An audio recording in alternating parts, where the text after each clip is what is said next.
పేదల ఇంట రేషన్ పండగ మే నెలలోనే కొత్తగా 11,05,000 మంది లబ్ధిదారులు. పాత కార్డుల్లో అదనంగా 10,12,199 మంది పేర్ల నమోదు. అంటే పాత కార్డ్స్ ఉంటాయి కదా, దానికి యాడ్.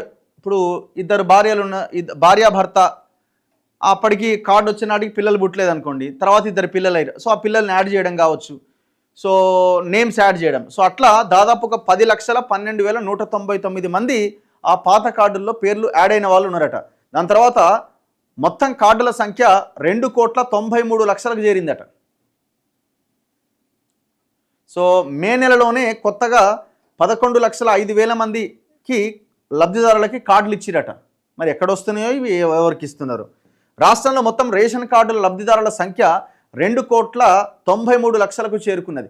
ఒక్క మే నెలలోనే 11,05,000 మందికి కొత్తగా లబ్ధిదారులు అయ్యారు. ఏప్రిల్ నెలాఖరు నాటికి పూర్తయిన పరిశీలన మేరకు 31,084 కుటుంబాలు రేషన్ కార్డులకు అర్హులుగా తేల్చి డైనమిక్ కీ రిజిస్టర్లో నమోదు చేశారు. ఈ కార్డుల్లోని లబ్ధిదారుల సంఖ్య 93,554. ఏది ఆ కొత్తగా అయిన వాళ్ళది. అదేవిధంగా పాత కార్డుల్లో చేర్చేందుకు 10,12,199 మంది కుటుంబ సభ్యులను అర్హులుగా తేల్చి డీకేఆర్లో నమోదు చేశారు. ఇలా మొత్తం 11,05,000 మంది మే నెల నుంచి కొత్తగా రేషన్ పొందేందుకు అర్హులయ్యారు. వీరందరికీ మే నెల నుంచే కొత్త కార్డు పైన ఉచితంగా సన్నబియ్యం అందిస్తారు. దీంతో ఇప్పటి వరకు ఉన్నవారితో పాటు కొత్త వారికి కలిపి అవసరమైన రేషన్ అందించేందుకు అధికారులు ఏర్పాట్లు చేశారు. ఈ మేరకు రేషన్ బియ్యం కోటా అదనంగా 4,431 టన్నులు పెంచి సరఫరా చేస్తున్నారట. కానీ ఏదేమైనా ఈ సన్నబియ్యం పంపిణీ చేయడం అనేది చాలా గొప్ప నిర్ణయం, ఆహ్వానించదగ్గది. ఇక కొంతమంది ఈ మెత్తగా అవుతున్నాయి, అట్లా అవుతున్నాయి. కొత్త బియ్యం వస్తే కొంచెం నీళ్లు తక్కువ పోసుకుంటే మెత్తగా కాదు. ఇప్పుడు ఆ దొడ్డు బియ్యాన్ని 10 రూపాయలకు బయటకు అమ్ముకోవడమే బదులు ఆ వచ్చిన సన్న బియ్యాన్ని తినడం వల్ల ఎంత ఇదవుతున్నది. ఒక మనిషికి 6 కేజీల బియ్యము, నలుగురు ఉంటే 24 కిలోలు వస్తున్నాయి. నెల మంచిగా ప్రశాంతంగా మనం అదే 24 కిలోలు బయట కొనుక్కోవాలంటే 24 కిలోల బ్యాగ్ దాదాపుగా ప్రీమియం రైస్ అయితే 1,500, 16, 1,700 దాకా ఉన్నది. మినిమంలో తక్కువలో తక్కువ మీరు డీమార్ట్కి వెళ్ళినా ఒక 1,200 లేని రైస్ రాదు. మరి ఆ 1,200 రూపాయలు అది ఆ కుటుంబానికి ఉపయోగపడ్డట్టే కదా. సో ఇది మంచి నిర్ణయము, ఆహ్వానించాలి. దీన్ని కంటిన్యూ చేసేలాగా మనం ప్రోత్సహించాల్సిన, ఎంకరేజ్ చేయాల్సిన అవసరం ఉన్నది. అవసరమైతే ఎవరైతే అనర్హులు ఉన్నారో, ఇది చాలా చాలా ఇంపార్టెంట్ ఇది. ఎందుకంటే ఉచిత పథకాలు అనేది పేదలకి, నిరుపేదలకి మాత్రమే రావాలి. అబోవ్ మిడిల్ క్లాస్ ఫ్యామిలీస్కి ఉన్న పెద్దవాళ్ళకి అవసరం లేదు. 1,00,000 రూపాయలు 2 లక్షల ఉద్యోగం చేస్తాడు, ఆయనకి వైట్ రేషన్ కార్డు ఉంటుంది. అసలు మీరు గైడ్లైన్స్ రూపొందించాలి. అర్హులైన పేదలకు అవసరమైతే ఇంకా 2 కిలోలు ఎక్కువ ఇవ్వాలి. అర్హులైన పేదలకు అవసరమైతే బియ్యంతో పాటు చింతపండు, చక్కెర, ఉప్పు ఇవన్నీ ఉచితంగా ఇచ్చే ప్రయత్నం చేయాలి, తక్కువ కాస్ట్లో ఇచ్చే ప్రయత్నం చేయాలి. సో దానివల్ల పేదలు ఇంకా వాళ్ళు మెరుగైన జీవితాన్ని పొందడానికి అవకాశం ఏర్పడుతుంది. ఇప్పుడు మీరు చూడండి, ఇప్పుడున్న రేషన్ కార్డు ఈ 2,93,00,000లో చాలామంది, లక్షల మంది ఇంకా అనర్హులు ఉంటారు. డౌటే లేదు అందులో. ఎందుకంటే దాని గైడ్లైన్స్ ఏమున్నాయి?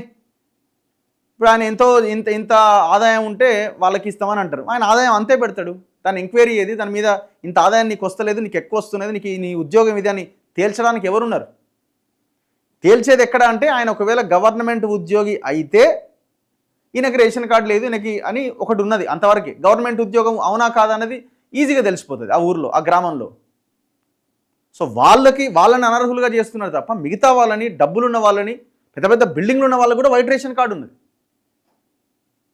కానీ ఇందులో కారు ఉంటే రేషన్ కార్డు రాదు. పాపం కారు తన జీవనం కోసం కూడా కారు కొనుక్కునే వాళ్ళు ఉన్నారు, క్యాబులు నడిపించే వాళ్ళు. మరి వాళ్ళకు కూడా రాదంటే ఎట్లా?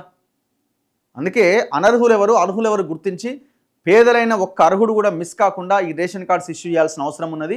గవర్నమెంట్ ఇస్తున్న ఈ సన్న బియ్యం అన్నది చాలా గొప్ప నిర్ణయం. దీన్ని ఎంకరేజ్ చేయాలి, ప్రోత్సహించాలి. ఇంకా ప్రభుత్వం దీన్ని ముందుకు తీసుకెళ్లాల్సిన అవసరం ఉన్నది.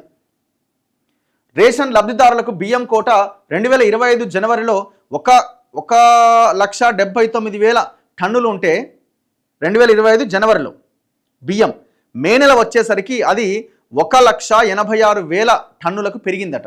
అంటే కొత్త కార్డ్స్కి దరఖాస్తుల్ని పరిశీలించి విడతల వారీగా కార్డులు జారీ చేస్తున్నారు. ఇప్పటికే ఉన్న కార్డుల్లో కుటుంబ సభ్యుల్ని చేరుస్తున్నారు. పెండ్లికి ముందు వేరువేరు కుటుంబ కార్డుల్లో ఉన్న భార్యాభర్తలకు కొత్తగా ఒకే కార్డు జారీ చేస్తున్నారు. ఈ విషయంలో కేసీఆర్తో కంపేర్ చేస్తే వీళ్ళు 2000% బెటర్. సరే కొంత లేట్ అయినా కొన్ని మిస్టేక్స్ ఉన్నా మనం సర్దుకోవాలి, ముందుకెళ్తుండాలి. 10 సంవత్సరాలుగా ఒక్క రేషన్ కార్డు లేకపోయా, 10 సంవత్సరాలుగా ఒక్క రేషన్ కార్డు లేకపోయా. మీ సేవా కేంద్రాల ద్వారా రేషన్ కార్డుల కోసం వచ్చిన దరఖాస్తుల్లో పరిశీలించాల్సినవి ఇంకా 3 లక్షలు ఉన్నాయట. ఇంకొక 3 లక్షల కార్డులు అట్లా పెండింగ్లో ఉన్నాయట పరిశీలించాల్సినవి. వీళ్ళు డీటెయిల్డ్గా స్టాటిస్టిక్స్ కూడా రాశారు. ఎంతెంత రేషన్ బియ్యం 1,79,175 టన్నులు జనవరిలో సప్లై చేసిరట. అది నెమ్మదిగా పెరుగుతూ మే నెల వచ్చే నాటికి 1,86,127 కోట్లకు చేరుకున్నది.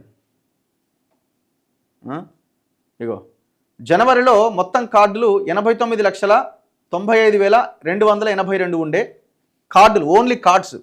అందులో యూనిట్స్ 2,41,42,565 అంటే అంతమంది. ఈ ఫిబ్రవరి నుంచి కార్డులు జారీ చేయడం స్టార్ట్ చేసారట. 16,000 కార్డులు ఒకసారి జారీ చేశారు. మార్చిలో 1,09,410 కార్డులు జారీ చేశారు. మే నెలలో, ఏప్రిల్ ఏం చేయలేదట. మే నెలకు వచ్చేసరికి ఆ మే నెలలో 31,000 కార్డులు జారీ చేశారు. సో నెమ్మదిగా వాళ్ళు చేసుకుంటూ వెళ్తున్నారు. సో దీన్ని పూర్తి స్థాయిలో అర్హులని అనర్హులను గుర్తించి చేయాల్సిన అవసరం ఉంది. ఇంకా పాపం చాలామంది ఖచ్చితంగా నేను కామెంట్ సెక్షన్లో పెడతారు, నాకు రేషన్ కార్డు రాలే అది ఇది అని పెడుతుంటారు. సన్నబియ్యం బాగానే ఉన్నాయి, కహానీ ఇంకా కొన్ని వస్తువులు యాడ్ చేయాలా? బాగానే ఉన్నాయి కానీ ఇంకా కొన్ని వస్తువులు యాడ్ చేయాలి బ్రో. యా